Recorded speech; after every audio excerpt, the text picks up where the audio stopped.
Qui a dit que la radio était un moyen de communication du passé? Certainement pas l'association des amis de la radio, de l'électronique et des sciences. Pour la 21e année consécutive, ils ont investi la salle André Malraux à Roquefort-la-Bédoule. Vente de matériel neuf ou d'occasion, démonstrations, conférences ou encore modélisme, de nombreux radioamateurs se sont retrouvés toute la journée de samedi pour partager connaissances et matériel. Mais au fait, c'est quoi un radioamateur? Le radioamateur est une personne curieuse qui est intéressée par la radioélectricité, bien sûr. En 1923, ce sont les radioamateurs qui ont démontré que les ondes courtes étaient capables de faire des liaisons sur la planète entière. Donc, depuis ce temps-là, nous avons droit à nos fréquences personnelles.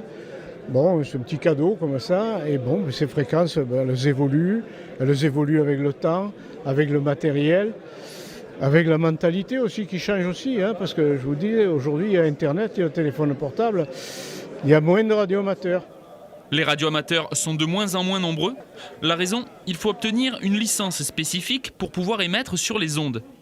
Passer un examen qui porte notamment sur la réglementation et l'électricité. Si certains clubs proposent des formations afin d'obtenir le niveau en quelques mois, les jeunes générations ne s'intéressent pas forcément à ce moyen de communication. Les jeunes pensent que le radioamateurisme est quelque chose de vieillot. Alors ce n'est pas du tout le cas. Le radioamateurisme s'est adapté aux techniques nouvelles, aux techniques digitales. Et il ne faut pas oublier qu'il y a toujours de la télégraphie malgré tout, parce que ça porte très loin et c'est international. Et ça, c'est important. Et il est aussi important de dire que les radioamateurs sont souvent intégrés dans les réseaux d'urgence quand il y a des catastrophes naturelles et ils sont là pour aider la population. Dernier exemple en date, lors des inondations qui ont touché le Var en 2018 ou bien lors de certains crashs aériens, les radioamateurs peuvent être réquisitionnés par la préfecture pour retrouver d'éventuels survivants. Mais le monde de la radio est large. Au fil des stands, on peut également entendre un son assez caractéristique.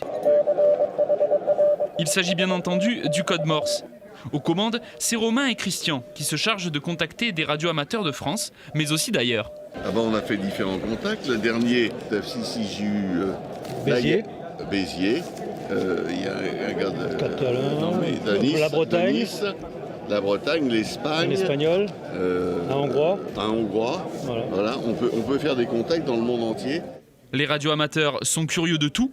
Lors de cet événement, on pouvait aussi retrouver une partie film ancien et, nouveauté de cette année, de l'impression 3D. L'événement a d'ores et déjà prévu une 22e édition pour tous ceux qui auraient raté l'appel de cette année.